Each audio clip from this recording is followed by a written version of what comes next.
Good evening, everyone. Welcome to Tuesday night Q&A or Q&A. Hey, I'll get this everybody. right.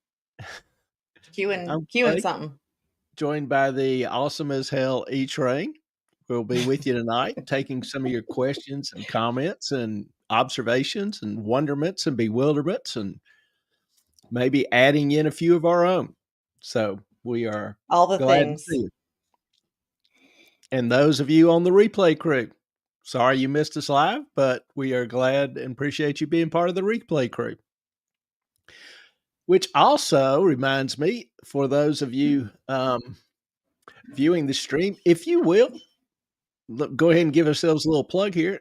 Hit the like button, hit the subscribe button if you will. Subscribe. Do that little thumbs up thing. That It helps doesn't us out a cost you lot. anything to subscribe.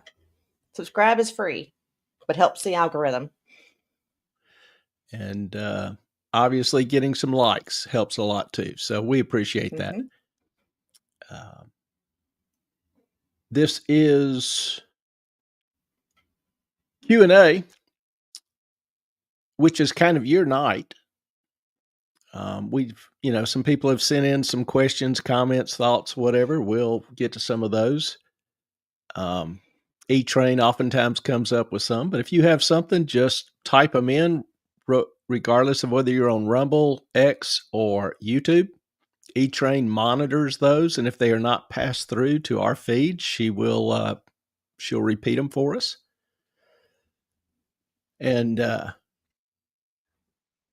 most any subject that didn't get us kicked off YouTube is allowed. So it's pretty much Even if it does, it wouldn't be the first time. Nope. Will be the last. Yeah, I was kidding E-Train earlier. She's kind of following is it the Karen Reed trial? It is. Oh. So I was going to say, if you've got some questions on Karen Reed, feel free to ask those. E-Train can probably answer them. I have no idea. I freely admit I have no idea, but E-Train can probably handle those too. It's the second trial I've watched because she had one, of course, last year, and then it was a hung jury. So then they're trying her again. It has been a mess. Well, for those of us who are Karen Reed illiterate, give us a brief overview, why don't you? Essentially, she is accused of driving drunk, backing into her boyfriend with her vehicle, and killing him and leaving him for dead at 12:30-ish in the morning while they were going over to, or when they arrived, or as they arrived and she left, whatever, to a former officer's house. The boyfriend was an officer of Canton Police. They were going to Brian Albert's house, who was also a part of the Canton police officers. His brother Kevin's a detective. His brother Chris is also involved. But anyway, they all go out for drinks. They come back to the house. Lets her boyfriend out of the car. He does 10 minutes. So she goes home.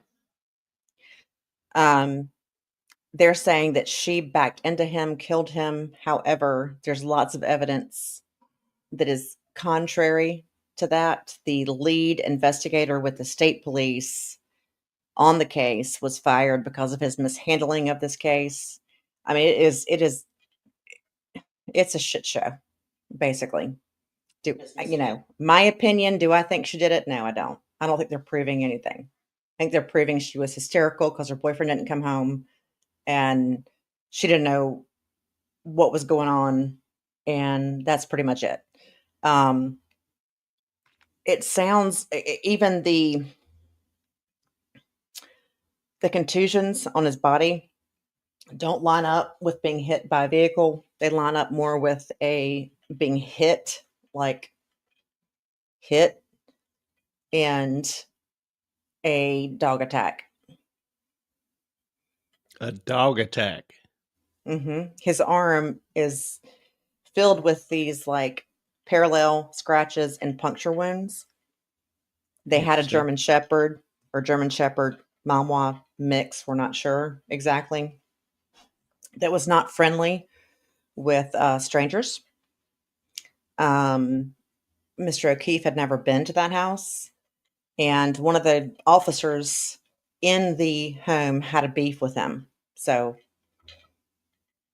just saying. Interesting. All right. Well, that's a good summary of one of the LawTube's greater issues going on at the moment. And we know a lot of our viewers are crossovers from LawTube to here. A lot of them came from LawTube. Even if they aren't, they're probably watching a lot of the attorneys go over this case because it is interesting as heck. I mean, it is. Oh, it's a mess. So if you have any further questions on that, just throw them out. E-Train is our local Karen Reed expert, our LawTube expert. I can give opinions. And she has been known to have a few. Who, me? So, me? And this show is not bashful on opinions. So even if you have one, feel free to offer up contrary thoughts or ideas. The only thing because we encourage that, actually, we like people with different paradigms, different views, perspectives, ideas. That's how I learn. And the only thing is that we ask everybody to be, respectful and courteous, reasonable. People can have different opinions and different thoughts and different views on seeing the same facts. So that's okay. Perspective is everything. As long as you're courteous about it and kind, we're good.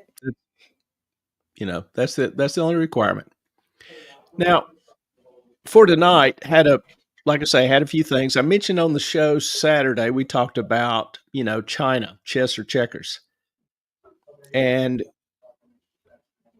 there were some people, that came in and out, had some comments or questions. And so I thought basically I would just start off tonight with just a quick review, because it obviously is the preeminent issue in the news. I should say, at least in the economic, financial, political news, which is mostly, I guess, what I am, what I read or consumed with. That Karen Reed might take up the other side of the majority of the spectrum. Fair enough. And just going to give a real brief overview. Use the slides that I did on Saturday night. Who is your name? I forgot to type it in. I had to. I'm sorry. Yeah, can y'all tell graphics art is not my specialty? That may be one reason. You should leave that to me. So damn long to do this. And I was kind of proud of that. finally getting AI. Like, this took me 20 minutes to get AI to come up with the right picture. And I didn't even notice it didn't even have the name right. Anyway. The tariff battle is the biggest geopolitical showdown of the century. We talked about its significance, its import, how I think a lot of people are missing the actual picture, the big picture, because they think it is just about tariffs. And I think it is much more strategic. There's a whole lot going on in the background as far as the geopolitical, economic, financial aspects. And I think that's really more the story that's really being ignored. And there's Jane. Hey, Jane, how the hell are you? Good to see you tonight.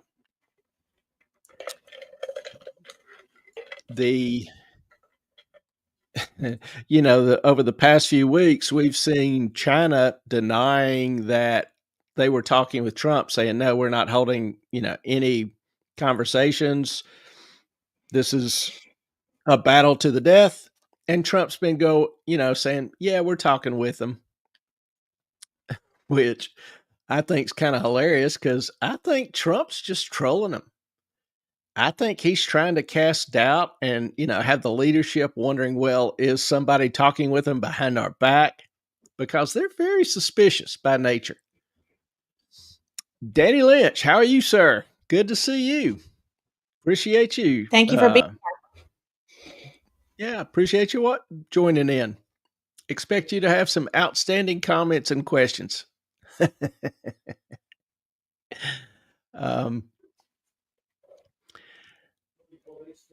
And then this week you saw, China say, okay, well, talking with the US, won't do any harm, which is a pretty sharp turnaround from battle to the death. And then Trump and Bassett comes on going, yeah, we're not talking to them. We're in no rush. And, that's just driving the Chinese a little nuts, but it's driving our media even crazier because they're like, I'm sorry, Danny. Maybe he'll give the answer key this time like he did last time. Yeah, for those of you who don't know, Danny is actually a student of mine. And he happens to be one of them that don't greatly suck. So he is doing what he Congratulations, Danny. should be and studying, or at least claiming he is. In the background, I'm saying pics or it didn't happen. But I'm kidding. You don't have to send pics. And I know you're not studying for mine because that it's just going to be such an easy final. Danny, he's lying. He's lying. Yeah. I kid. I honestly don't think if I had to sit down and take it myself that I could pass it. But I wish y'all much luck. Jane. I think you should give him extra points for watching the show.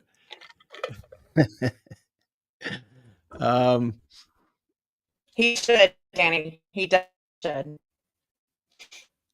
What, I was thinking, I'll probably include something on the show on the test, but can't do that either. So Jane might be onto something. Jane throws out a lot of ideas. You'll get used to that as you watch the show. Hey, Dane, let me give you a tip. If you don't know the answer, just really compliment him and he'll give you points. I promise. He always does. They already know that. I tell them the first day of class, their job is to entertain me. And so yes. Putting down some answer is always better than leaving it completely blank. But always a complimentary answer is better than just a random answer. I teach one guy said course. Go ahead. I teach a course on fixed income derivatives, which is, from what I hear from the students, is a modestly difficult course, perhaps the most difficult on campus. And I had one student, a young lady, I'll just call her Danielle, who, well, let me say this, on this test, they're questions and then they write the answers, work the problem, whatever. And some of them are like, sometimes I'll get an answer back like, I have no idea how to work this problem, but your hair looks really good today. That's what I was going to say. They compliment your hair. You have great hair. Yeah, and it does make me laugh. And so I put up some of these pictures on my Instagram. Mm-hmm. Well, this young lady, while she was in this fixed income course found my Instagram, and she just started going through, all the year's pictures or whatever. And she noticed that I had posted questions from And the final. answers. And well, the student answers, but the questions. And because, some things, there's just so many different ways you can ask the question. If you've got a Black Scholes Merton option pricing model, there's only one way you can ask the question. And so some of the questions are just, there's not a whole lot of different ways to ask them. She she is the only person to have made an A on my final. And She afterward, I screwed the was like, curve. yeah, I was like, I'm really impressed. Nobody's done this before. And she just started laughing and she said, well, you helped me. And I said, well, thinking that I'd done such a great job teaching. So I started to blush or whatever. And she's like, you posted them on your Instagram. You posted, a third or Pause. half the questions on the Instagram. Danny So is now scrolling your Instagram like a man. yeah, that he's in another class. I have I have Okay. purged all those. You better have given her a good grade for that ingenuity, really thinking outside the box on that. I don't know if it was luck or thinking, but she still got an A in the course. So, and she still today is, she's a dear, sweet, beautiful young soul. Love her. She was also on my CFA challenge team and did an outstanding job on that as well. And, Is she the one that she's I working met in the in class Charlotte. that I went well, there, or the class that I went to and sat in on? That was Maddie, I think. Well, shh. Wasn't gonna say anybody's name. Well, just first names. Okay. Yeah, that was Maddie. Yeah. And Maddie's, is another hoot. Yeah, she is. So anyway, I'm privileged to be able to stay in touch with a lot of my former students. They'll update me on my progress. If they come to town, we'll go out and grab a beer or scotch. Just met with a young lady and her fiance who was also a student of mine a couple months ago. And that's to me the best part of the job. Just being able to, stay in touch and see them do well. They're kind of like my kids, but good friends. And so I'm grateful for that.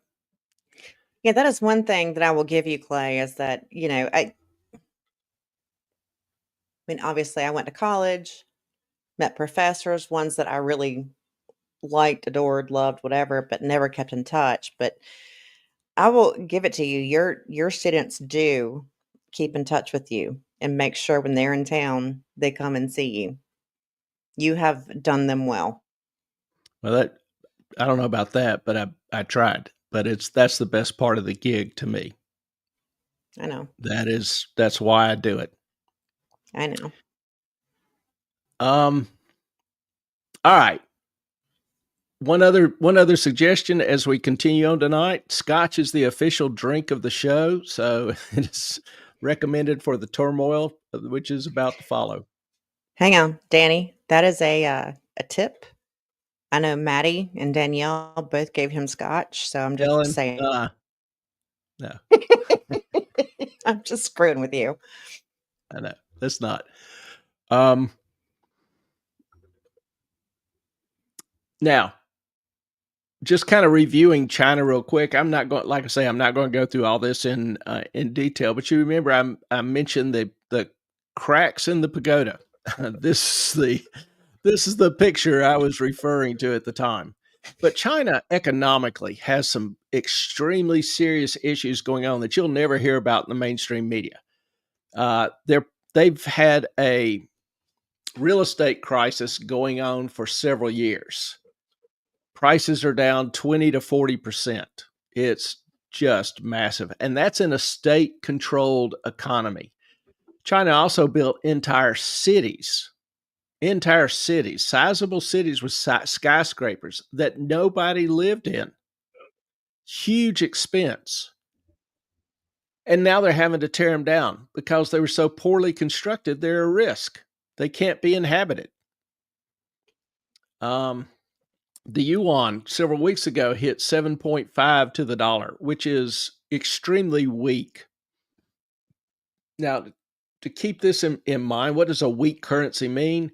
Well, the more yuan it takes to buy a dollar, the cheaper their goods are. $1 buys more and more of their stuff, their currency, their stuff that they produce. So it means they get fewer dollars for the same production.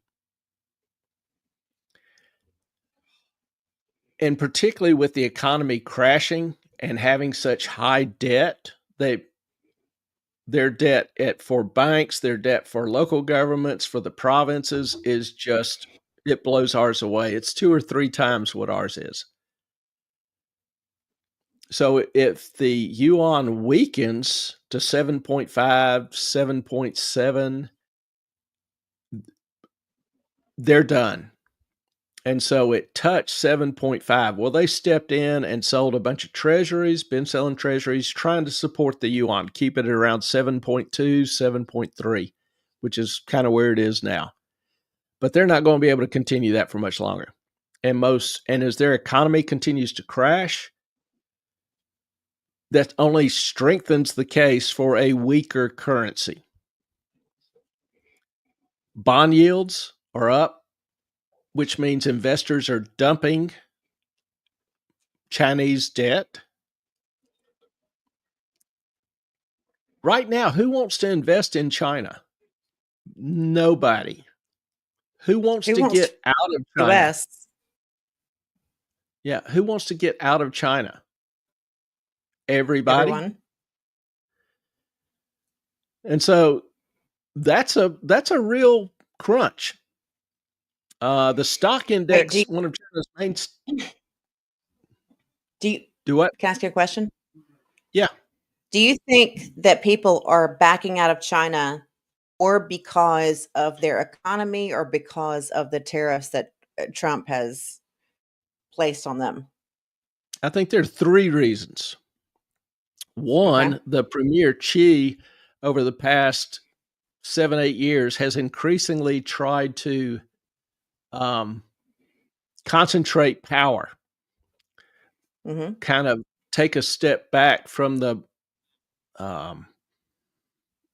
and return to the days of Mao. The government is become more and more repressive, more and more controlling of its citizens, as well as their lives, their activities, their interactions, their opportunities.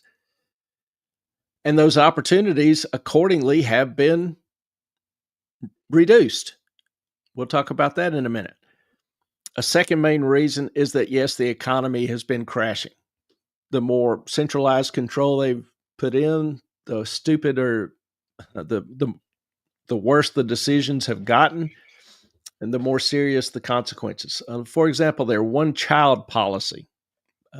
I think most people are familiar with, but for about 20 years, they had a law that you could only have one child, boy or girl. So most of the families, when they got pregnant, would go test, and if it was a girl, they would abort it because China was largely, and to a large degree still is, an agrarian society. Yeah, take care of their parents. So they wanted a boy. Yeah. So that the boys were their retirement plans. And boys could help more on the farms than girls. So it was a practical decision. Well, however, that means females have peace, which And so what it's done is, their young population is overwhelmingly male, and most of those Mhm. can't find wives. Secondly, it strongly improved the position of women in their society. Women have a much higher status now than they did.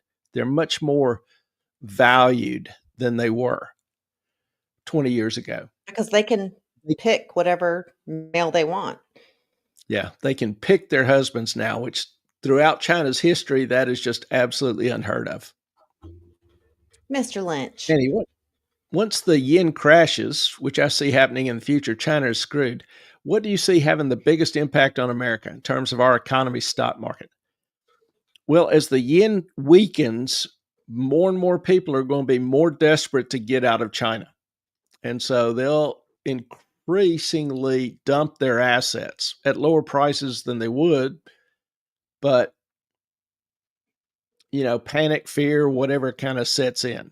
And as you see more and more of them dumping assets, getting whatever they can out of China, then where's the money going to go? I think a lot of it traditionally has gone into the US either via treasuries or capital investment. Some of it will go into Bitcoin, and some of it will go into other less developed nations, but a small part of it. If you had $10 billion, where would you invest that today? I mean, Bitcoin.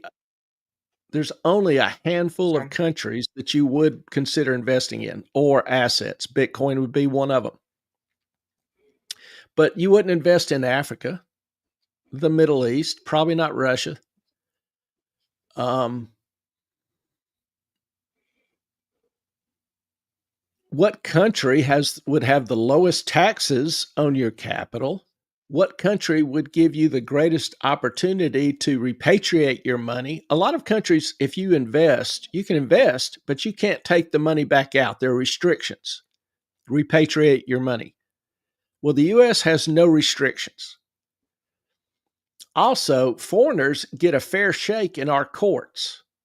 So if there's some legal issue with their money, they know they can go to court and have their rights enforced, the contract enforced. That's a big problem with American firms in China, is that American firms have no chance in Chinese courts. So, that's the second thing. You've got the government, you've got um, the collapsing economy, and third, the tariffs, which is I have a closely related to the collapsing economy. question. Yeah, I'm waiting. With Trump's new gold card, which I'm sure you've heard of and know about. Okay. How many Chinese do you think are going to buy it just to get Oh, away from the crisis there? that's a good Just an question. opinion. For those of you not familiar with the gold card, basically Trump has to get a green card to come live in the US, you have to provide a lot of documents, that you own assets, that you have outside income, that you can provide for yourself, that you have a job. And then, there's probably 35,000 in fees. It takes years to get it. Well, Trump has started this quick pass kind of program called the gold card. And the fee is, I think it's $5 million Yeah. per card. Mhm. If you do that, you get to bypass all those other headaches and time and toil or whatever. You're granted, barring background checks, security concerns, no history with Al Qaeda, you get free entry into the country and you can set up residence. So you basically get a green card for $5 million. Now, how Now is many that per Chinese? person or Yeah, per family? per person. Okay. And China has got a lot of millionaires, multimillionaires, who that might not be a bad option. The number, I have no idea. 1,000, which, 1,000 times 5 5,000,000 is million. 5,000,000,000. I mean, that's not a bad chunk of change. I mean, it would help us, but it's not like it's going to solve the problem. Like I said, if, Denny Lynch and Jesus started a business when Jesus was born and they made $1,000,000 every day since Jesus was born, they still wouldn't have $1,000,000,000,000. So Yeah. half a billion is like a tiny dump in the bucket, Well, the but it's the not going to thing solve the is, world's problems. no, it's not, but it's better than, charging them 35,000 and taking, having the uncertainty of 10, 5 years trying to get the green card Oh approved and yeah, all the legal hassles and everything. I agree. So, it's, uh it's a little, sweetener in the soup kinda thing. So the Danny. gold card doesn't allow them to become citizens. It just allows them entry and an expedited entry process. They Oh, they still did have to they go get a green through card, background checks. Do what? but if their background checks are good, they get a green card, right? Yes.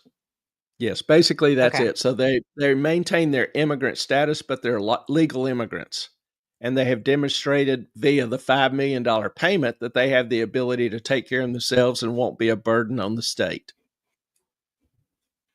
So instead of having to go through all the financial and credit checks or whatever, and have some bureaucrat contact their bank and verify that they have so much money and regular income stream and tax records or whatever else. No, they just dump the $5,000,000 and they're good. I thought it was the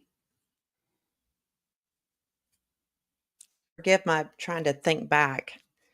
I thought it was the, replacement for coming here for a green card, but you had to invest 500,000 in infrastructure or a business in the US and then work at that business for 10 years. Am I wrong? I For can't a remember what green that card? deal was called. Mhm. Mm, no, We had you people had in to. Wilmington that did that.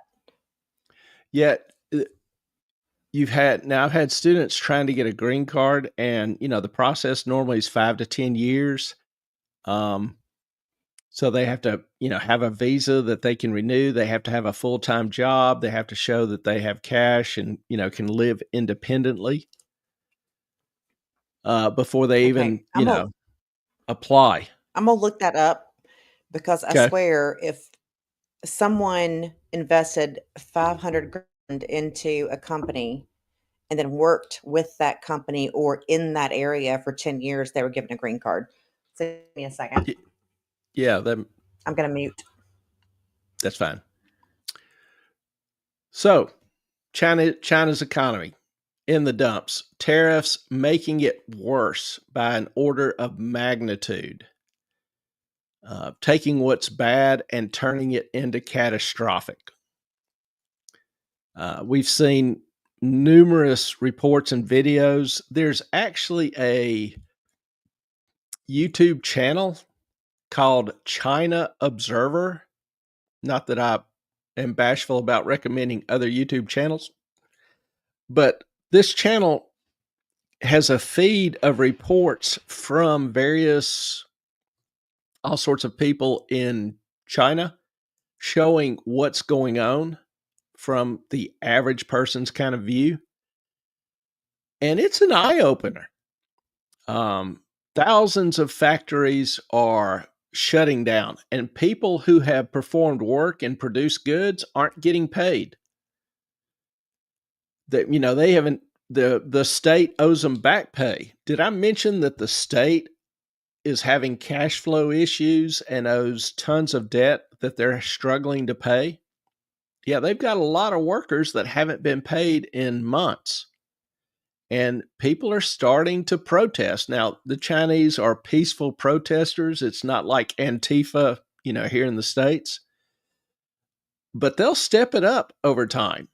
But right now, most of the protests are just, thousands of people in front of their factory, demanding their money and, till they get dispersed or whatever. But remember, this is a communist totalitarian government. So to have even protest is kind of amazing. But a lot of turmoil, a lot of chaos in China. We can see the data. Their container volume is stacking up on the docks. It's the number of containers being ordered, requested is down 90%. Nobody's shipping anything. Warehouses are overflowing. There's video of just some of these big warehouses where the employees apparently have gotten mad and just torn up all the boxes, and you just got stuff strewn all over the floor and everywhere. Some of them are, neat and clean, but some of them are just, and they're going through and trying to sell it by the pound. They just scoop up a bunch of stuff, put it in a box and say, $5 for the box, 50-pound box, whatever. China's in trouble. Now, I already alluded to the fact that, part of the problem, in Trump's eyes, kicking off all of this is that U.S. firms are at an extreme disadvantage competing with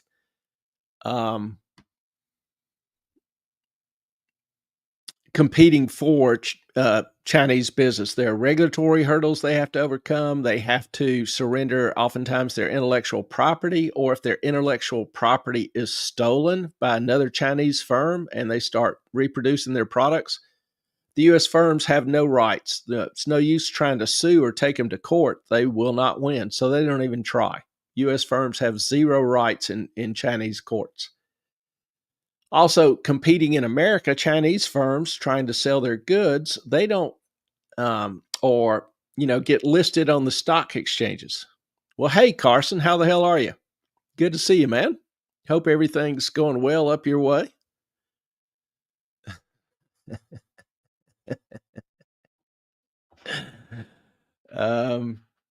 Yeah, you can always tell.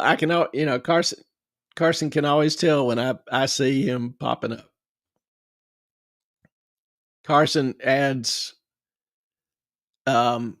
variety to the show. It is good to see you, man. Appreciate you jumping on.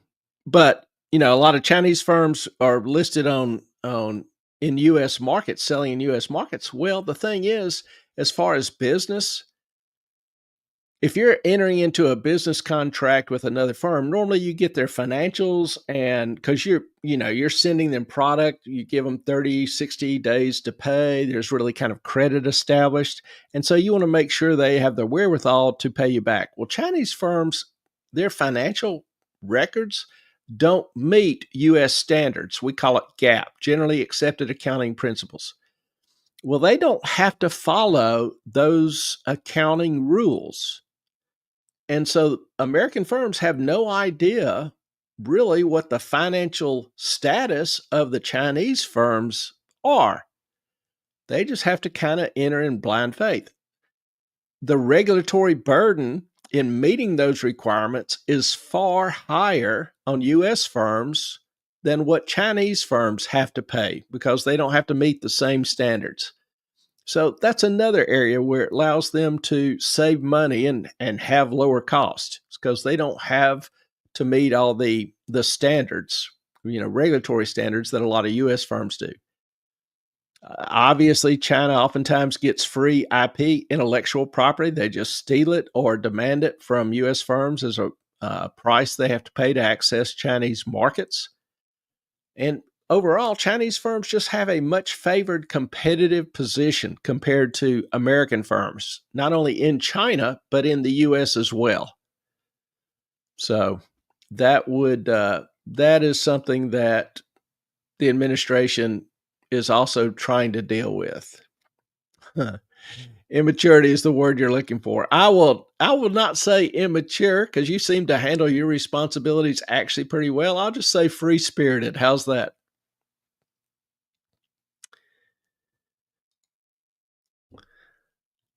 Saw a post on X showing that the Bank of Japan was shorting the yen a month or two ago. Do you know why they would be doing that?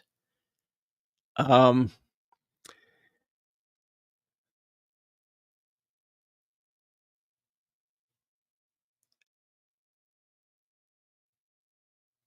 I'm thinking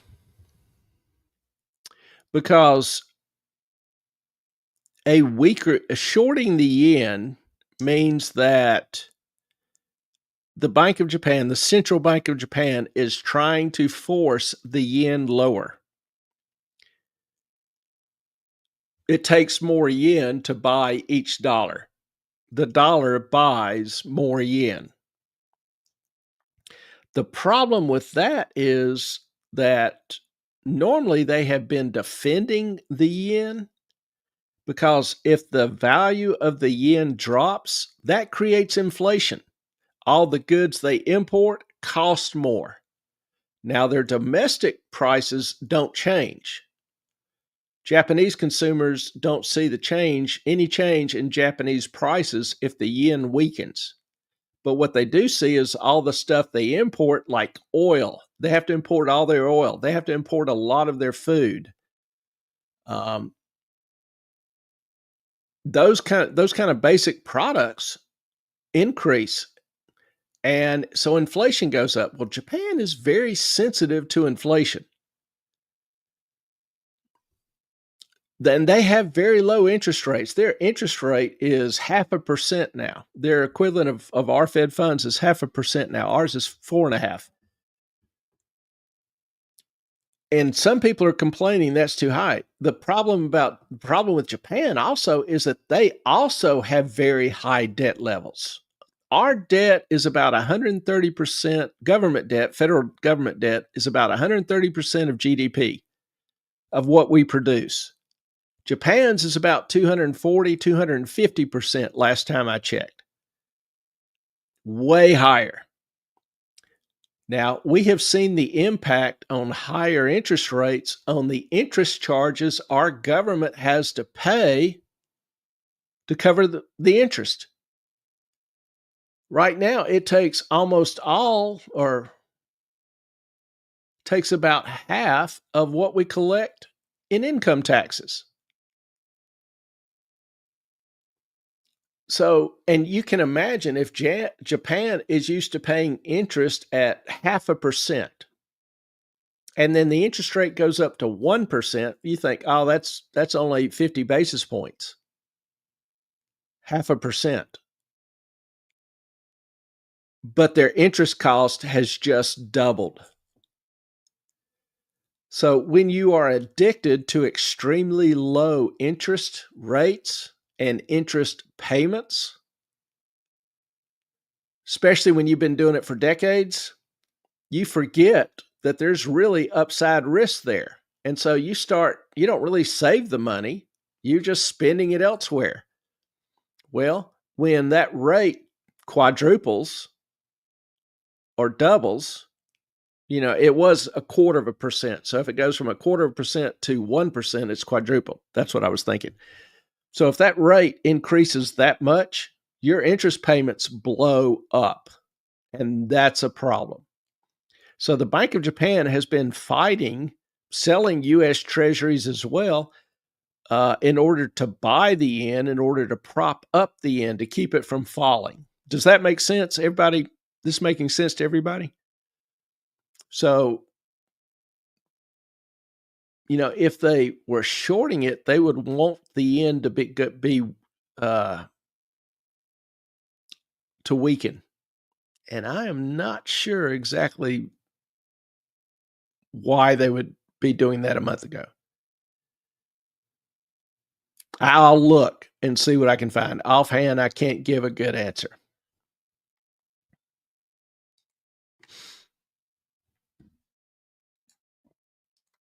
Now, we know that China is a major producer.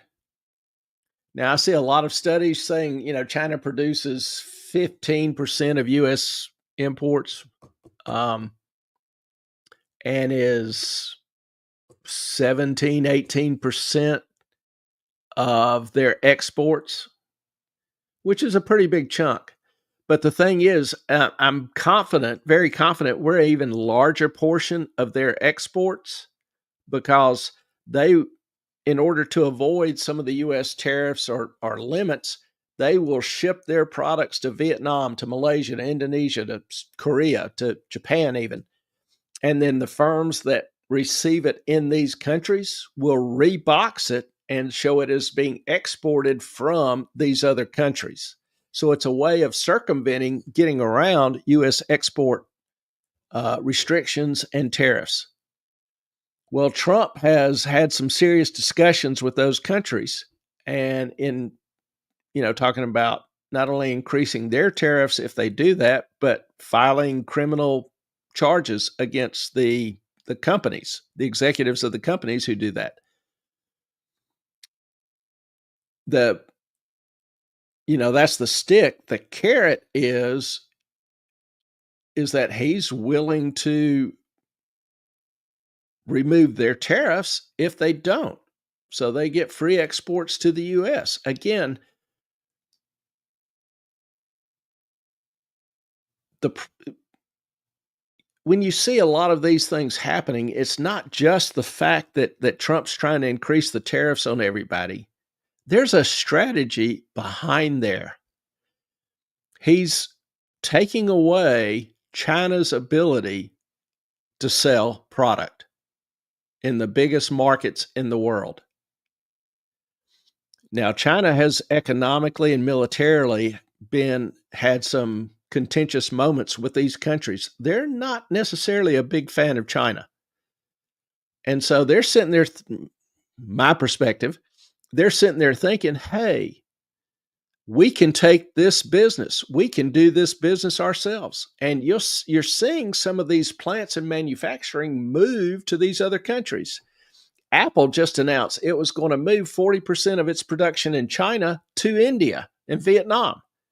All of the phones from the US are coming now from India, or will this going forward. That means they won't be subject to tariffs. China loses that manufacturing, and it ain't coming back. So there's a whole lot more to the story, particularly long term. It is a power shift. Capital is realigning. Capital is fleeing China and going elsewhere in the world, and a good bit of it is coming to the US. Keep in mind so far that Trump has over $6 trillion in new capital commitments in 3 months. 6 trillion. Now that number we can't really even fathom. But compare that to each of Biden's last 2 years at 100 billion with a B. Trillion with a T, billion with a B. So this is enormous. And it's only in 3 months. And that doesn't that doesn't even include American manufacturers who are now rushing to try to increase production to fill the gap. A whole lot of shaking going on. A whole lot of shaking going on.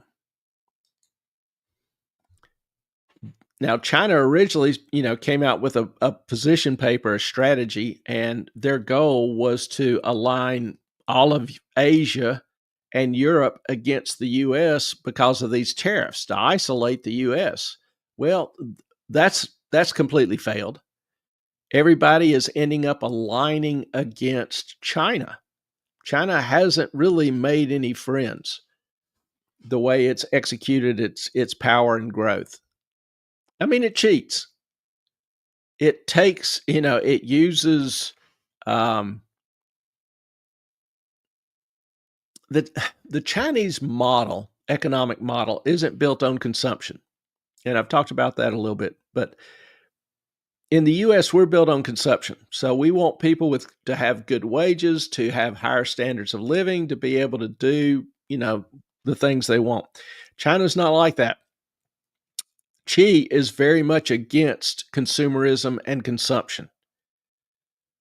They will freely lend monies to companies to expand, but they keep wages low because they don't want the people prospering. They don't want the people becoming materialistic. How's that?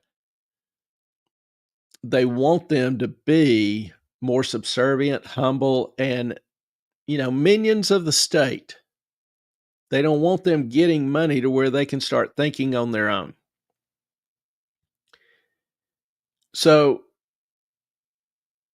countries that have tried to compete in China haven't received a warm response. China oftentimes uses their economic or military power to dictate terms to them. The First Island campaign, where China is declaring parts of the Western Pacific and some of the oceans in the area to be their territory. Well, Vietnam claims some, Philippines claims some, Japan claims some, South Korea. They're not making any allies with that. They have territorial disputes with India, which I also saw this afternoon that apparently India has launched an attack on Pakistan. I don't know the extent. I don't know how much. I don't know if it's just a few shots fired, but that area is heating up as well. Got the hiccup, excuse me.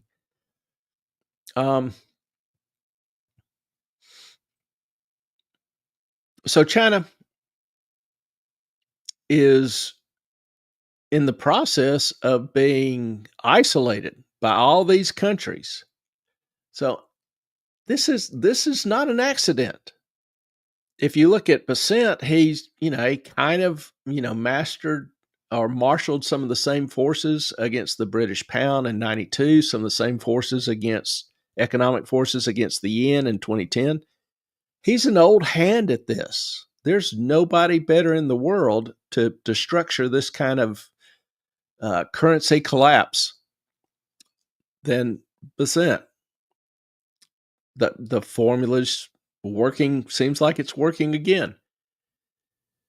But all these countries realize there is simply greater opportunity, greater to compete on an equal footing in the US than there is in China. China also this time can't subsidize the tariffs. Back in 2017, 2018, China bore the brunt of most of the tariff costs. If you remember, inflation under Trump was very low. It was even lower under Trump than it was the previous year under Obama for his first year or two. All right. How many comments have you gotten to? Handled Carson and one of Danny's. Yeah, I think I've got them all. That's that one. But yep. Okay, so the E5 or whatever it was was the program where you invest in a company that I was talking about, and that was a green card for you and your family. Okay. But the gold card is just a path to a green card. Yep. Just in case. I think so. Yeah. Because I wanted to clear that up because I was concerned about all that. Hi, Carson. Good to see you. I had to deal with a few things. All right, Carson, a little bit of research.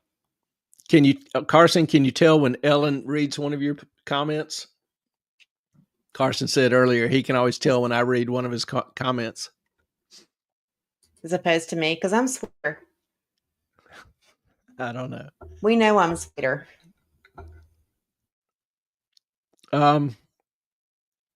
Reads a certain type of message from me. Yeah. Yeah. See, I'm sweeter. And no, Carson's a damn member. God bless him. He is a member. He has the member logo now. He does. How awesome is that? Carson, I don't know how And you for did it from not being here, but you did it. and for those of y'all not watching Sunday night or familiar with the show, Carson is a longtime follower or viewer, friend of the show, and Ellen can give away. Is it 5 a month? 10. 10 a 10. month. I do 5 at a Can give a time, but 10. can give away 10 free memberships per month. And so for 2 years, she has done this. And normally they Yeah. are distributed to people watching the show. And for 2 years, Carson has never been one of those chosen because YouTube just allocates them randomly or has some method that we have no control over. We don't get to say we don't get any say who gets it. Ellen just clicks a button and it awards 5. Well, Carson's never gotten one, and it's become kind of a running joke. And Ellen sees him on, and then goes and tries to hit the there you go, the gifted memberships. And Carson has never gotten one before, so All right. he got one. He received one Sunday night, and joy abounded. It was like one Jane of the just got greatest one. accomplishments. I did Did another she? 5. Jane just got one. I got one. Why the fuck did they give me one? I have no idea. Anyway, I have never gotten one. I don't. Well, you're the host. I'm the co-host, so I don't know why I get one. Okay, Danny. What do you get from the membership? Well, Well, you get a preferred status in heaven. You get yes, you do. free You gelato get in Italy. my macaroni and cheese recipe, Yeah, and we you get to see Clay's home inside, me making mac and cheese and Clay helping, which, is worth a lot. is vital. Yeah, we had some cooking shows, book club, some other things that were available to members. Plus, you get the We gotta fancy do that logo. again. We That gotta is not to be underestimated or underappreciated.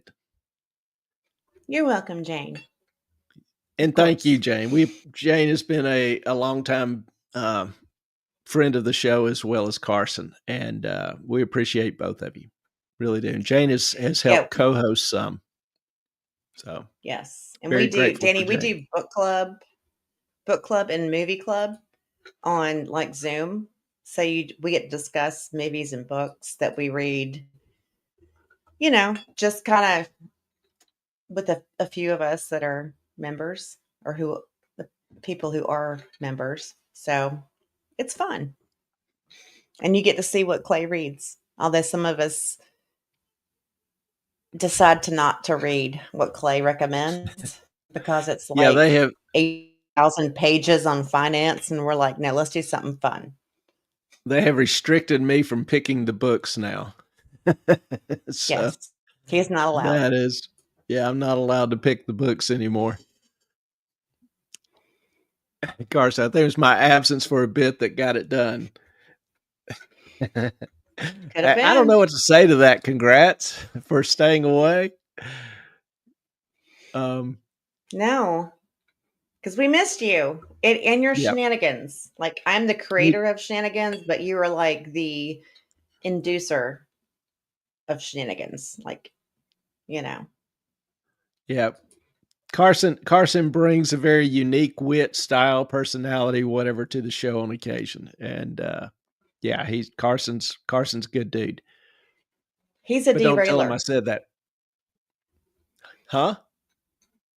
He's a derailer. He derails the conversation all the time. Yes. Though he hadn't done it the last few times he's been on the show. I don't know if he's getting old and mellow, losing his skills, out of practice. I don't Oh, know. jeez. Carson, really? I'm the purveyor of high and low quality. Fair enough. Fair enough. But dude, you gotta you up your game a little bit. Carson says that he won't let him know, Clay.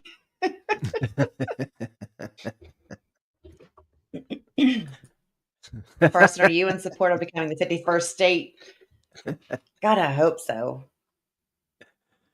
Okay, because I Now, thought Edmonton was in Alberta, and Alberta was the one that wanted to secede from Canada, correct? Am I wrong? well, they're having the referendum. Whether they want to or not is yet to be decided. Carson, you're the human that would know this, and I hope to God you signed it. And the referendum is really on just Alberta becoming independent. Once they're independent, then there are some that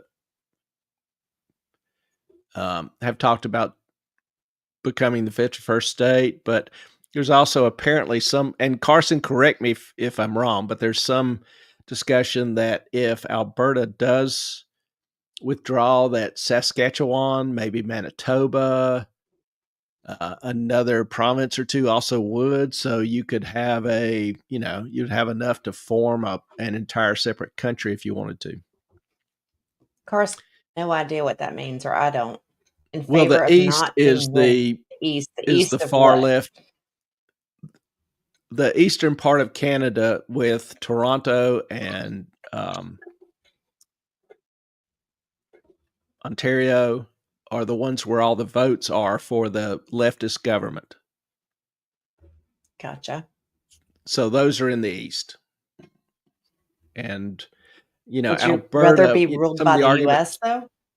though? some of the arguments for Alberta are that, they send an awful lot of money to Quebec, but get very little in return for it. So, Okay, but am I right that Edmonton is in Alberta? what do you think the overall sentiment is there, Carson? You Can you have a hear me? much better grasp of it than we do. Did anyone hear me? I can It's hear you. Edmonton and Alberta. I think so. So,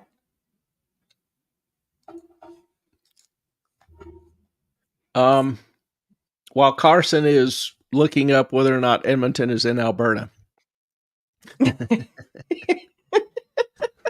the the whole deal with China to me seems to be more of a strategy. It's not just a tiff over tariffs. There's something much deeper, much more significant going on in the background. I don't think this is something just to add a few jobs to the U.S. I think ultimately it's a plan to try to destroy China as a economic and military adversary. Now, will they allow that? they're not having any choice in it so far. Well, they're not exactly being amiable to anything at this point. No, and I think that's what Trump and Bassin expected. So the real success Okay. of it will be how well did they anticipate China's moves and plan for it. Right. How adaptable are they to unexpected things that happen? If you do something this grand on this kind of scale, nothing goes perfect. You just have Right. to accept that at the Fair enough. beginning. There's significant risk and things will change. You have to be able to adapt, improvise, and overcome. That Okay. ultimately, your ability to do those three things will determine the success of your mission. And if that is their mission, which I kind of have grown to think that it is, we'll see. Moffat. I already talked Moffat. about. Go ahead. You're really upset that your PowerPoint didn't come through on Saturday, aren't you? Just reviewing everything quickly. Okay. Because I had some people who had to leave or had a few questions on it. And so just, True. giving a review of everything. And most of this I've already mentioned that, Chi hates consumerism. So the interesting part of me, the little bit of sweet irony, Chi, by being such a, seeking so much concentration of power and devastating the economy as he has, combined with some of the other external pressures on, due to his and one thing that Chi has pushed that I have not mentioned yet is that their strategy. I talked about how they don't they don't want consumers to be successful. They want the companies to be successful. But what they do is their economic model is overproduction. So they overproduce goods and then they can sell them around the world extremely cheap. And they do that, like they did that with solar panels. US was actually the first company to develop and sell solar panels. Well, China gets the intellectual property, learns how to manufacture them, starts producing them, and comes in and undercuts all of the American producers. China is selling them for cheaper than Americans can produce them. So all the American producers basically are put out of business. Now China owns the market. And they can raise their price and, just enjoy the steady cash flow from solar panels. That is Right. That overproduction that has earned them some significant discontent in a lot of other countries that are trying to compete with them.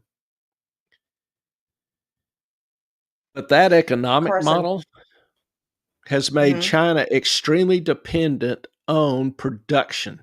And if they can't produce, they're screwed. And Trump has cut their legs out from under them in terms of their ability to produce. So what he's ended up doing is putting the fate of China's future in Trump's hands, which to me is extremely ironic. And I think that's I love sweet irony. Carson, had to pause. I've heard rumblings that SK at least would leave also, Saskatchewan would leave also. Having BC as well would be good to have ports, British Columbia.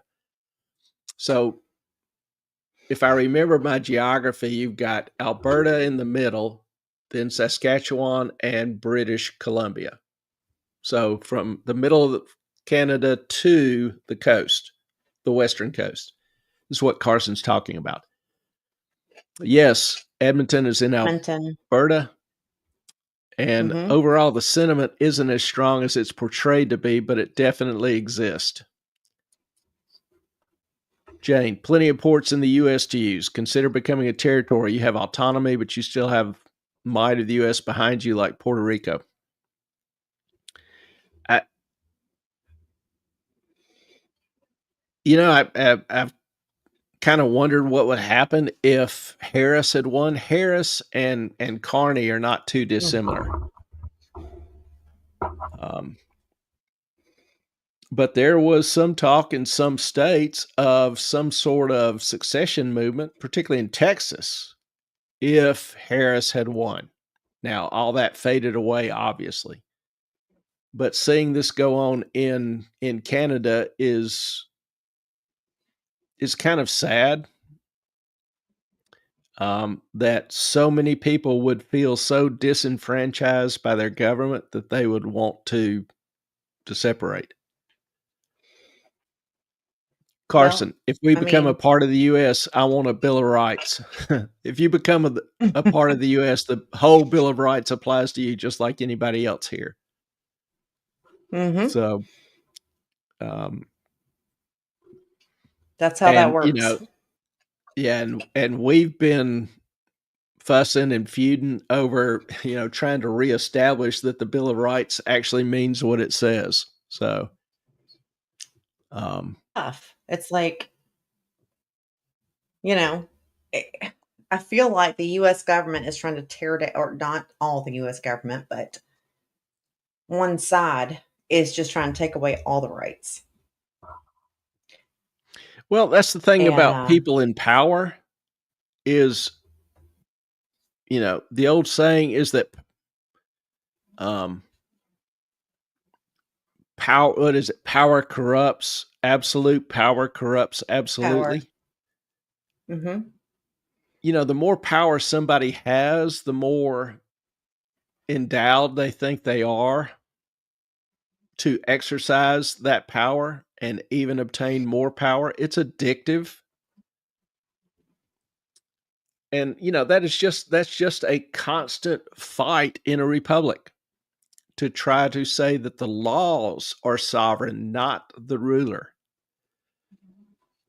And if the rulers are corrupt, then they can pass laws to their advantage. And so Moffat, it's a struggle. Moffat, I have just been hacked. I'm going to close all it down. I'm sorry, Okay. but somebody has something on my phone and my computer. I Okay. apologize, you guys. Um, fuck. I got to get my thing right to leave the studio and shut down. Okay, there we go.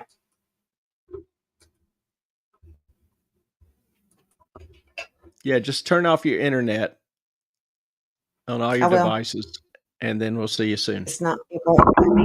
Okay, we'll do. Thanks. Um, Interesting way to exit. So, to me, just all of this looks like a strategy. We already talked about, some of the commitments that have received so far, um, and whether the game ends up being one of chess or checkers, it just depends on, like I say, Trump and Basant's ability to have anticipated the moves and respond to them. Um, so, anybody have any questions?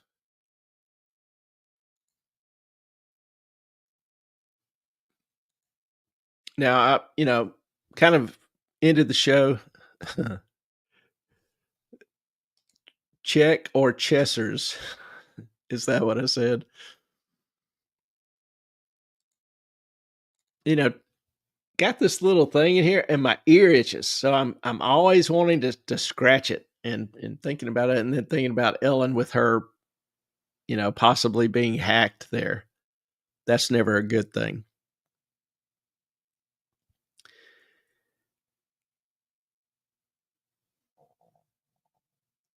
All right, let's see.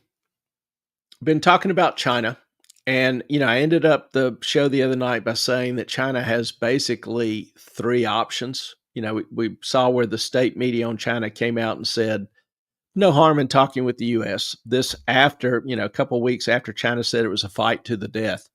So, which is it, a fight to the death, or they want to negotiate?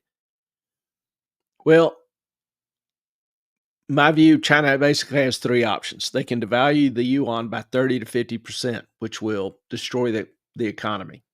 They can implement a huge fiscal stimulus, biggest one in history. It'd be 3 to 4 trillion, which would, with their level of debt, just absolutely incapacitate, freeze their debt markets, cause spiraling inflation. The third option would be to concede defeat to Trump, which would have to remake their entire economy. I just don't see a good out for them. Did see where the EU is putting together a proposal to remove all of the regulatory restrictions against U.S. products, against a lot of U.S. products, and to eliminate some of their tariffs and increase their investment in the U.S. So we'll see.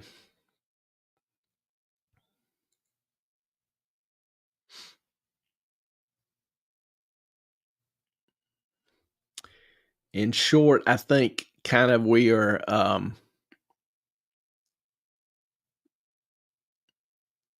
in an interesting battle, war, maybe.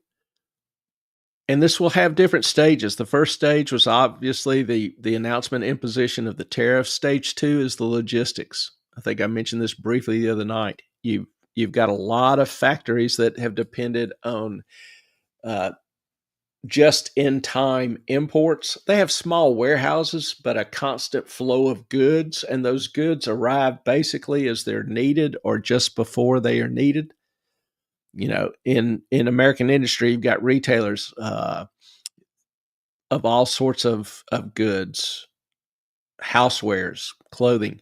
You've got electronics who get components from China. Autos, some of the auto electronics are, parts, components from China.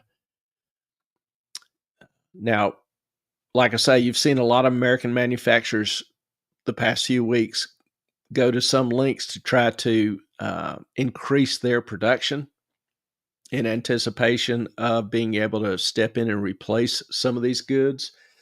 Uh, manuf- Retailers are finding alternative sources or moving production to other countries like Apple.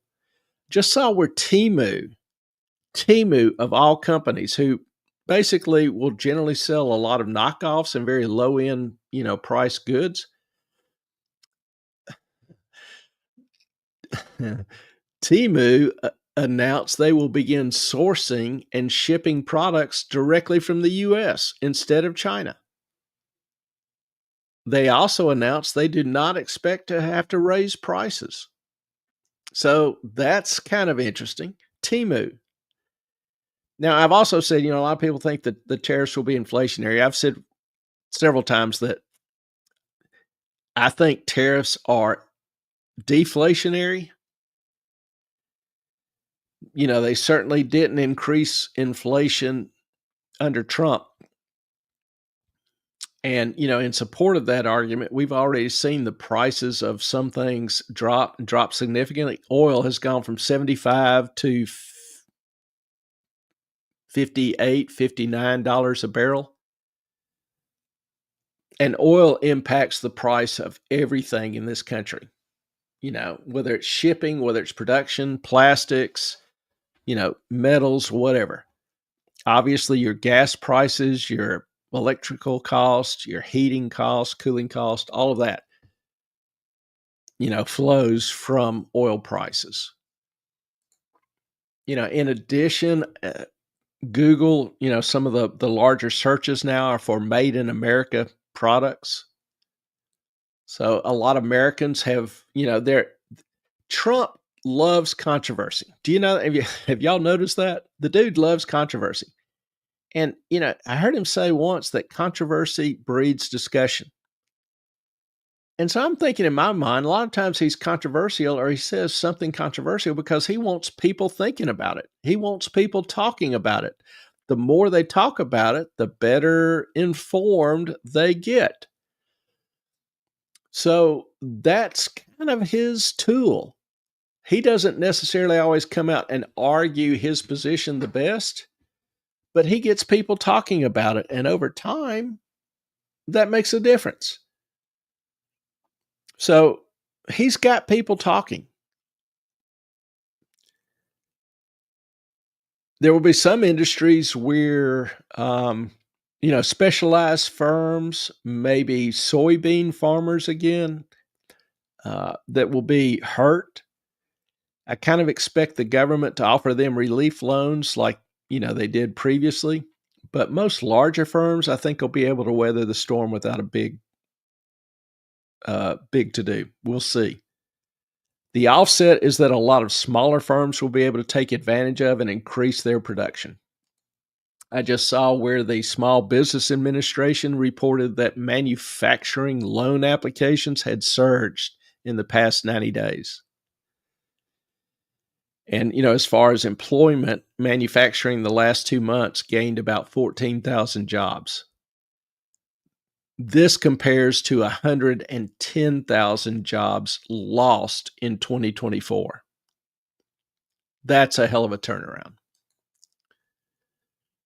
So we'll see. But that's a brief review of what we talked about, a little bit more detail Sunday night. Now, some of the things that, and if you still have some questions, if anybody out there still have some questions about that, you know, throw them up. Be glad to try to answer if that didn't answer. Jane, let's see. Timu's been doing that for the last 6 months. I'm shocked. I just thought Timu was everything from China. Carson, Trump reminds me of an old premier we had in AB called Ralph Klein, but on steroids. I don't know if that's good or bad. I don't remember Mr. Klein, but he must have been some sort of character. Danny, thank you, sir. Appreciate you joining us. Hope everything goes well with your studies, and you go have a great night, man. I'll look forward to seeing you in a day or two. Appreciate it. Thank you. All right. A few other comments here.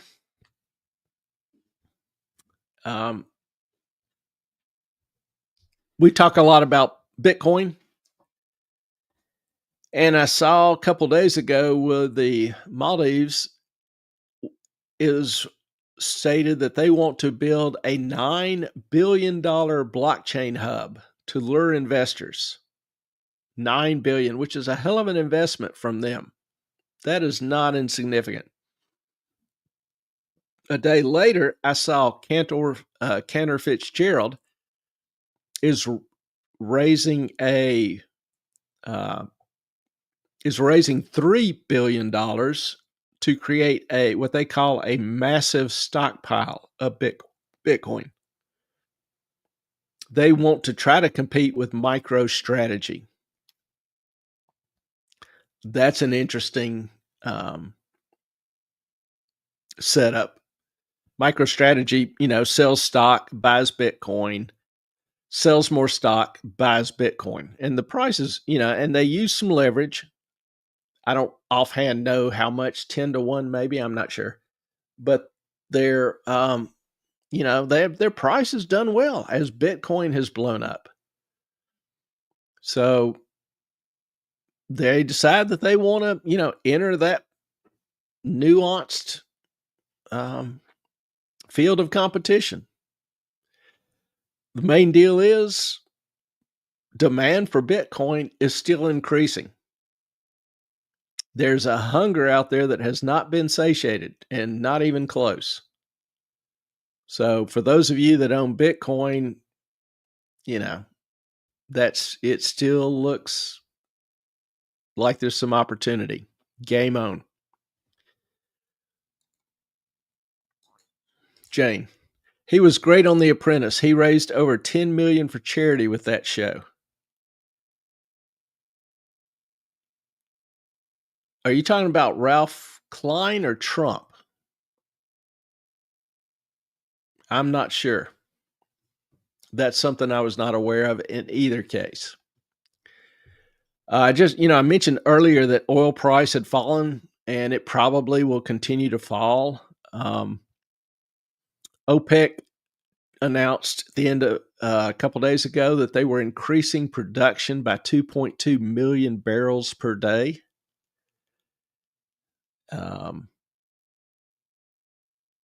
Saudi Arabia is trying to make up exceeding their production quotas. Now, this also will put pretty good strain on Russia because oil exports are their main source of income, hurts their budget, hurts their war effort. It also will hurt some in the U.S., particularly shale oil production.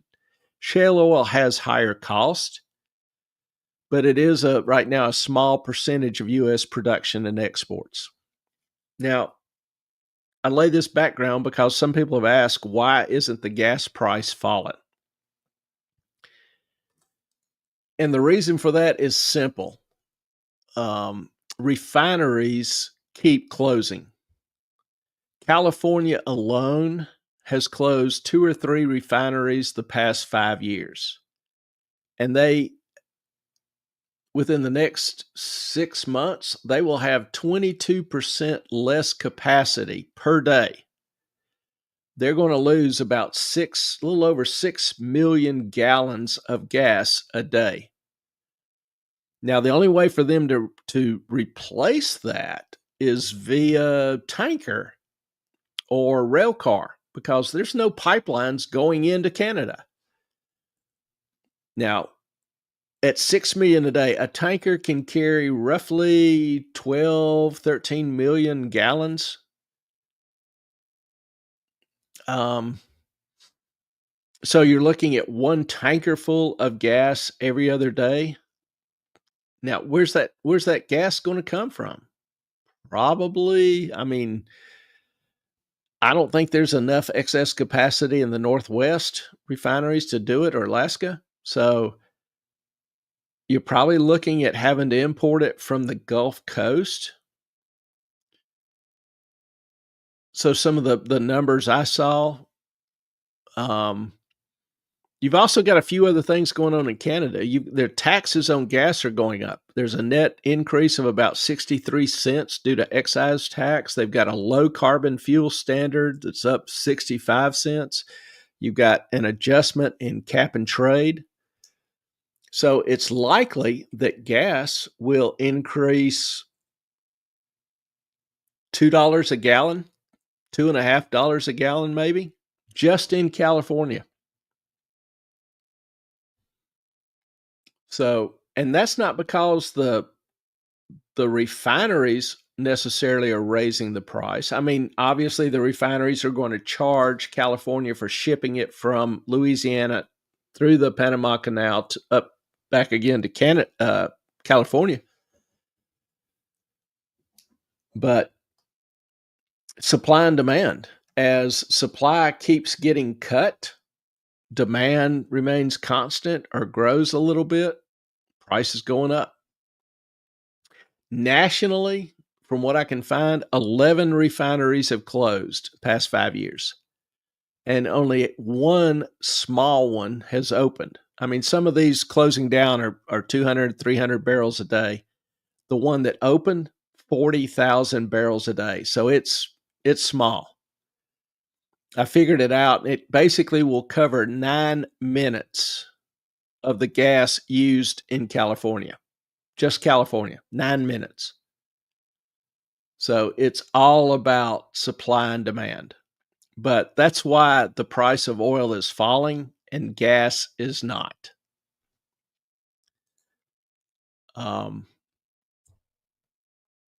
Seen some data coming in on real estate, homes, housing price increases have slowed.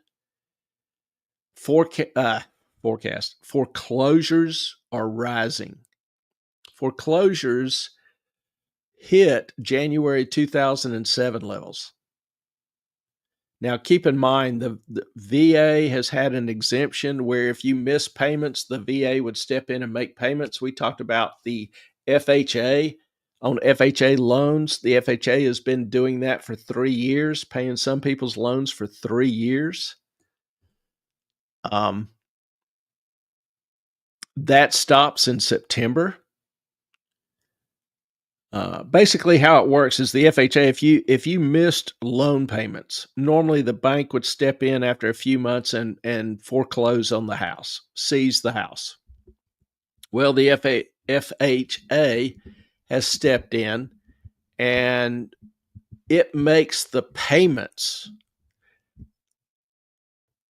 that are in arrears, and then takes that payment that it made and adds it to the balance. So if you have a $200,000 home loan and the payment is $1,000, $1,200 a month, and you miss it for a year, that's $14,000, $15,000 in payments that you've missed. Well, the bank begins to foreclose. FHA steps in and pays the $15,000. Well, it takes that amount and then adds it to your $200,000 loan. So you now owe $215,000. Your payment goes up even more. Can't make that for 6 months, 8 months. Bank starts to foreclose. FHA steps in again, pays that balance, adds that balance to your loan. Now you owe 230,000. Payment goes up. Can't make that payment.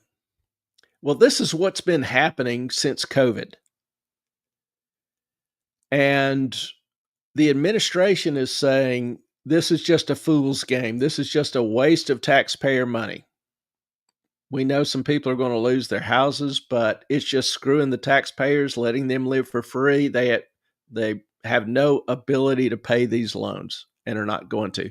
It also artificially keeps the prices of housing higher because there are no defaults. And normally this adds to the supply of homes. It's painful for those that it happens to, but it is a normal process of the home lending industry. So, when homes are 30% too expensive, if you've thought that homes are, too expensive, before long, you're probably going to be happy. Remember, I was talking about, a year or two ago, people, Gen Z was talking, would say that we'll never be able to buy a home. And I said then, you'll be able to buy one. Prices will come down. Well, I'm not a prophet. I'm just practical. And, we have been awful stupid in finance in this country for a while, for a long time. Stupid should hurt. Well, there's going to be some pain. The devil gets his due. And so we will see some of that beginning. Is it good that the administration is stopping that? If you're a taxpayer, do you want your money going to allow people to live free in homes that they can't afford? I think most taxpayers would say that, but practical reality is there's going to be some people, that are kicked out, and we'll have to make other arrangements, other accommodations. Like I say, there's going to be some turmoil. There's going to be some chaos. Markets in general, markets have had a good week or two. Today, they fell a little bit. Bitcoin was up. Gold was up $100 an ounce last I looked before we came on the show.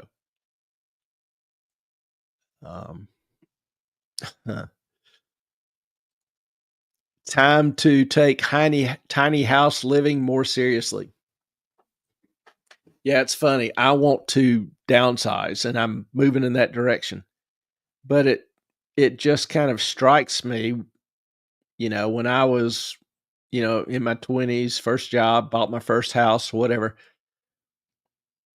I was glad to buy it, but, I knew it was a stepping stone because I wanted something bigger and nicer and fancier. And it's funny, as you get older and you have more resources on average, I want to simplify. I want to downsize. It's just funny how life works. But when you're young and you need the space and the room and all, you struggle for it. When you're old and you have it, you can afford it, you're like, I don't want it. Just one of those little, again, another irony of life.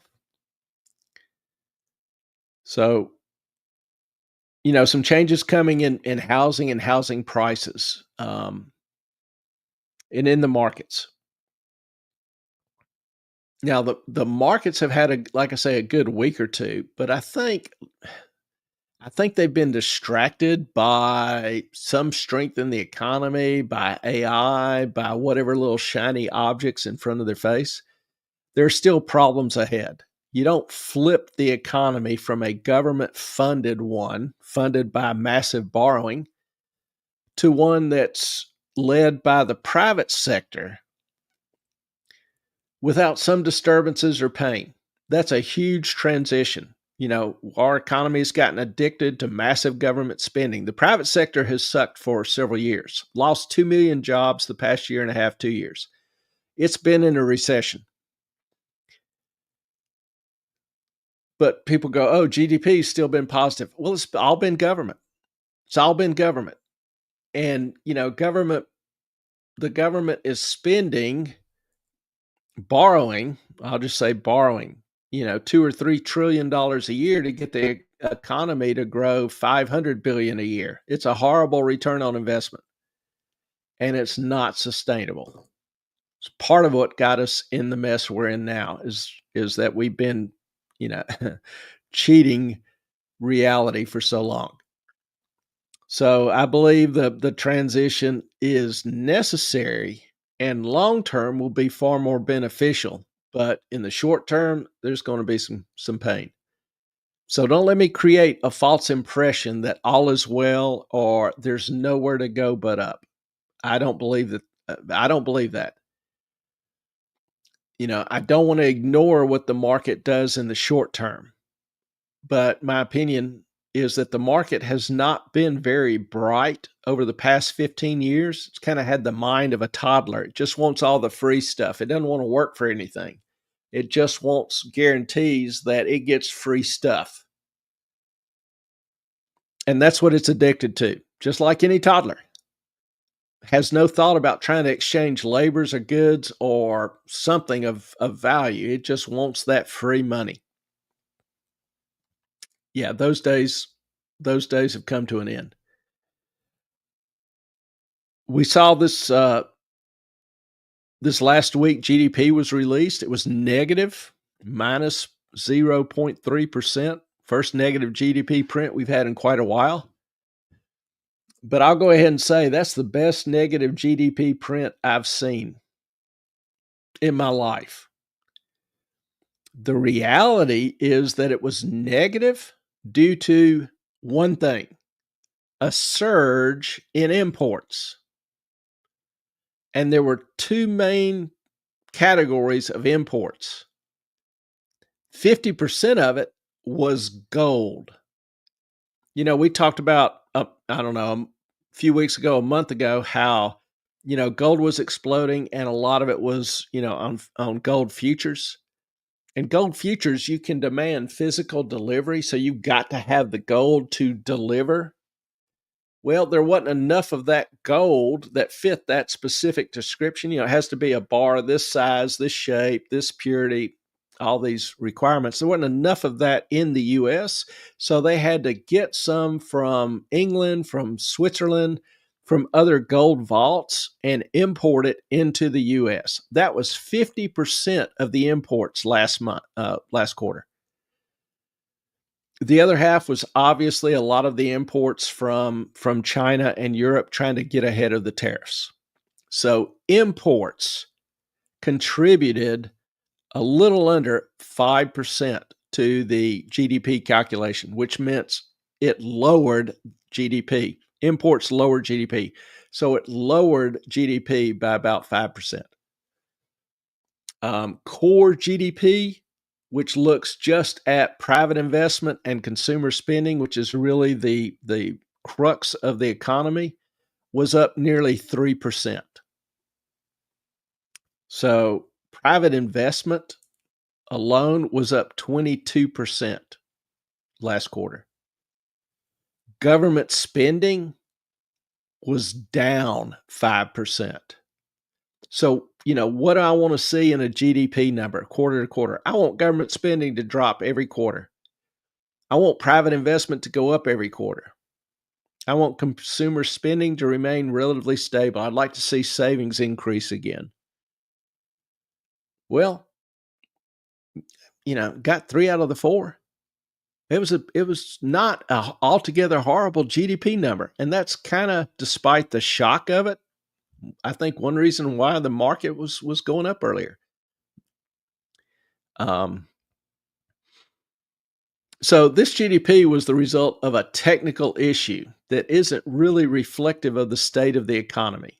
Gold imports don't fundamentally change economic output or income. So GDP. Now, looking at, I just mentioned that I want to see U.S. savings increase. Well, U.S. savings have taken it on the chin for a while. This graph that you see right here, in 22, you had all the stimulus money, being dumped, and everybody's savings went up. It was kind of ridiculously stupid, but anyway, they all went up. So this is a very artificial high. But you see what's happened since then.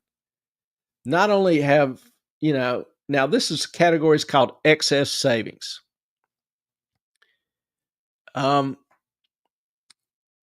these are savings over and above what the normal average is.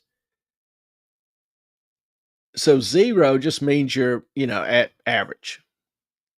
And we have gone from having excess savings to a negative 900 billion.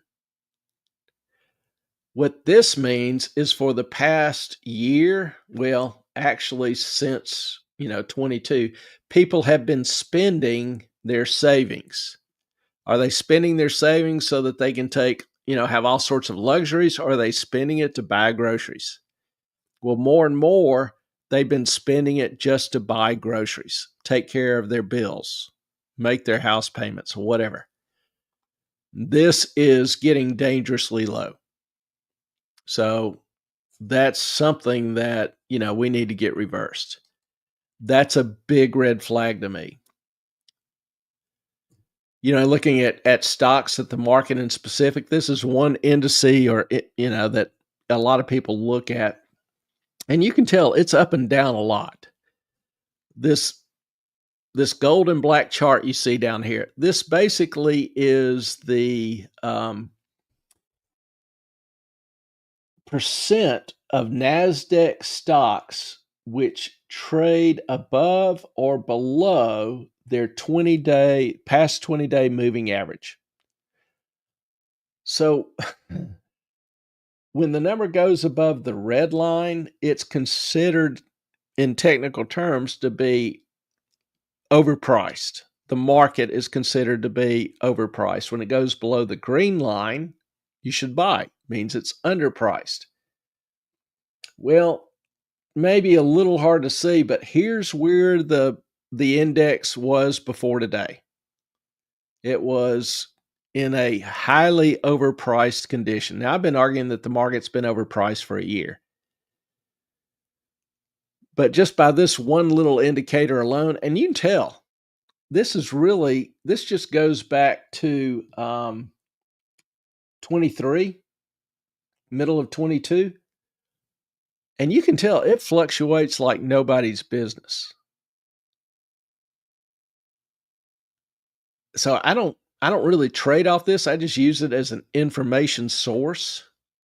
Even though it was in the normal range here, this looks at the market as a whole. And we talked about the Mag 7 with NASDAQ. 7 stocks were responsible for all of the gains, basically. So this is just, one bit of information, but I thought it was, modestly interesting that the run up we've had the last couple of weeks pushed it from relatively cheap in value to relatively overpriced in value. Interesting information. Something else which concerns me are all the major banks issuing proclamations.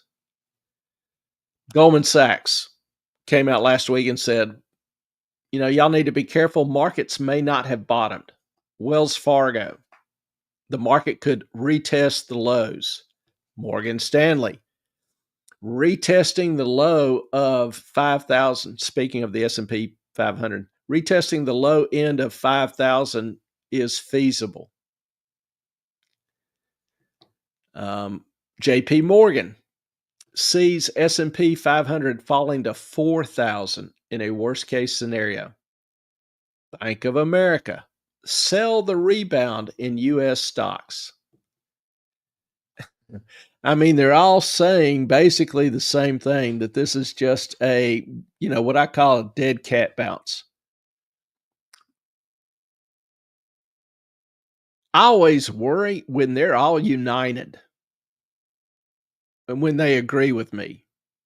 that is that is just a source of concern. So, um, anybody have any questions? I am sorry E-Train has had to bump off. Um, I do very much appreciate y'all being with us tonight. Enjoyed having you. Carson, good to see you.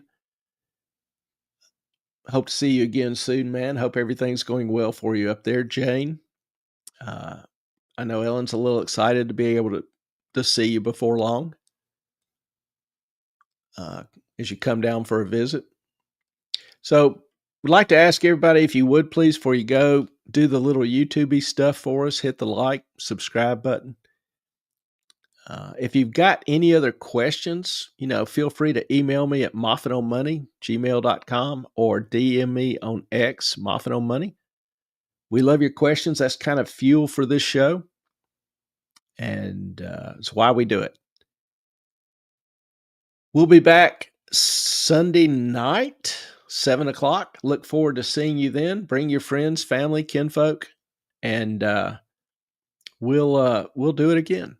Until then, hope y'all have a great week ahead. Appreciate y'all being with us, and blessings to you all. Good night. Our time is up. We thank you for yours.